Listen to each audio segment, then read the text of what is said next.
வணக்கம் மக்களே, சற்று முன் கிடைத்த மிக முக்கிய தகவல் ஒன்றை பார்க்க போகிறோம். அதிமுகவில் நடந்த பயங்கர மோதல், இதனால் அதிர்ச்சியில் அதிமுக கட்சியும் உள்ளது. இந்த ஒரு தகவலை பற்றி தான் நாம் பார்க்க போகிறோம். தகவலை பார்ப்பதற்கு முன்னதாக நீங்கள் நம்மளுடைய சேனலுக்கு புதிய பார்வையாளர்களாக இருந்தீர்கள் என்றால் மறக்காமல் நம்மளுடைய சேனலை சப்ஸ்கிரைப் செய்து வைத்துக் கொள்ளுங்கள் மக்களே. அனைத்திந்திய அண்ணா திராவிட முன்னேற்ற கழகத்தின் மூத்த தலைவருமான செங்கோட்டையன் செயல்பாடுகள் அண்மை காலமாக அக்கட்சி வட்டாரத்தில் சலசலப்பை ஏற்படுத்தி வருகிறது.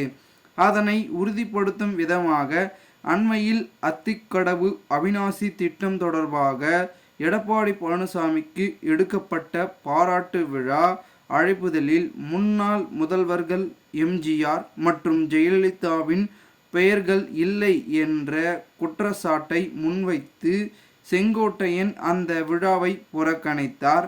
மேலும் அதனைத் தொடர்ந்து நடைபெற்ற எம்ஜிஆர் நூற்றாண்டு விழா உள்ளிட்ட கட்சி நிகழ்ச்சிகளில் எதிலும் எடப்பாடி பழனிசாமியின் பெயரை குறிப்பிடாமல் செங்கோட்டையன் பேசி வந்தார். இது அதிமுக மட்டுமல்லாமல் தமிழக அரசியல் வட்டாரத்திலும் பரபரப்பை ஏற்படுத்தியது. மேலும் மோதல் இந்த நிலையில் ஈரோடு மேற்கு மாவட்ட அதிமுக செயல் வீரர்கள் கூட்டம் செங்கோட்டையன் தலைமையில் கோபிச்செட்டிப்பாளையத்தில் புதன்கிழமை இன்று நடைபெற்றது.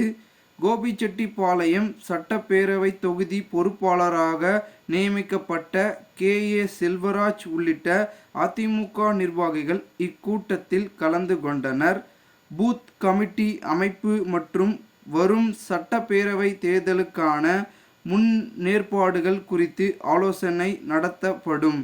இதனைத் தொடர்ந்து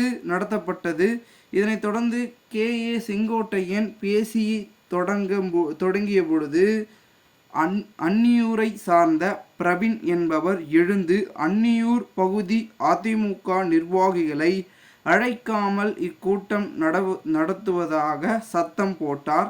இதனால் தனது பேச்சை நிறுத்திய செங்கோட்டையன் பிரவீனை மேடைக்கு அழைத்து அவரை சமாதானப்படுத்தும் முயற்சியில் செய்தார். ஆனால் பிரவீன் செங்கோட்டையனிடம் வாக்குவாதத்தில் ஈடுபட்டார். இதனால் அங்கிருந்த செங்கோட்டையின் ஆதரவாளர்கள் பிரவீனை தாக்கி மேடையில் இருந்து இறக்கிவிட்டனர். தொடர்ந்து நாற்காலிகளை பிரவீன் மற்றும் அவருடன் வீசி தாக்குதலில் ஈடுபட்டனர். பதிலுக்கு பிரவீனுடன் வந்தவர்களும் நாற்காலியை தூக்கி வீசினார். இதனால் செயல் வீரர்கள் கூட்டத்தில் தள்ளுமுள்ளு ஏற்பட்டது. இதனைத் தொடர்ந்து நிலைமையை சரி செய்த செங்கோட்டையன் மற்றும் தொகுதி பொறுப்பாளர் KA செல்வராஜ் பிரவீனையும் அவருடன் வந்தவர்களையும் வெளியேற்றினார். பின்னர் பேச தொடங்கிய செங்கோட்டையன், தற்பொழுது பிரச்சனை செய்தவர் அதிமுக நிர்வாகியே இல்லை, இதற்கு மிக முக்கிய காரணம் அன்னியூரை சார்ந்த EM ராஜாதான்.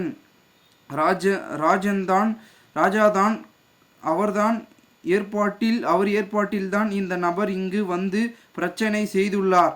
கடந்த தேர்தலின் பொழுது அதிமுகவுக்கு வாக்கு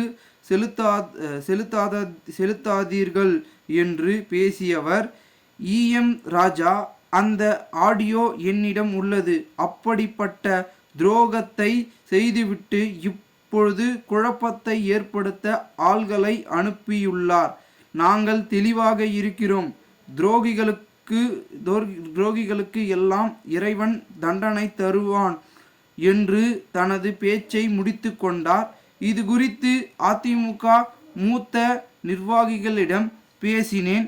கொங்கு பகுதியான ஈரோட்டில் மிக மூத்த நிர்வாகியான செங்கோட்டையன், ஆனால் கட்சி நிர்வாகிகள் நியமித்தின் பொழுது அவரை ஆலோசிக்காமல் எடப்பாடி பழனிசாமி செயல்படுகிறார் என்கின்ற அதிருப்தி செங்கோட்டையனுக்கு உள்ளது. அன்னியூரை சார்ந்த முன்னாள் MLA வான EM ராஜாவை அம்மா பேரவை மாநில இணை செயலராக எடப்பாடி பழனிசாமி அண்மையில் நியமித்தார். இது தொடர்பாக செங்கோட்டையனிடம் ஆலோசிக்கவில்லை. முன்னாள் அமைச்சர் KC கருப்பன் தனது உறவினர் என்பதால் அவரது பரிந்துரையை மட்டும் எடப்பாடி பழனிசாமி ஏற்றுக்கொள்கிறார்.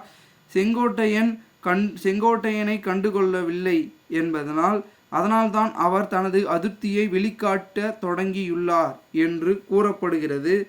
அதிமுகவில் ஏற்கனவே செங்கோட்டையன் சின்னம் சிக்கல் கூட்டணி பேச்சு என நடந்து கொண்டிருக்கிறது. அதிமுக கடைசியில் என்னவாக போகிறது என்ற பிரச்சனையும் எழுந்துள்ளது. இந்த ஒரு தகவலை குறித்த பொதுமக்கள் நீங்கள் உங்களுடைய கருத்துக்களை கூறுங்கள். இது அரசியல் வட்டாரங்களில் பெரும் பேச்சுக்களாக மாறப்படுகிறது. இந்த ஒரு தகவலை பொறுத்து உங்களுடைய கருத்துக்களை கூறுங்கள். நன்றி, வணக்கம்.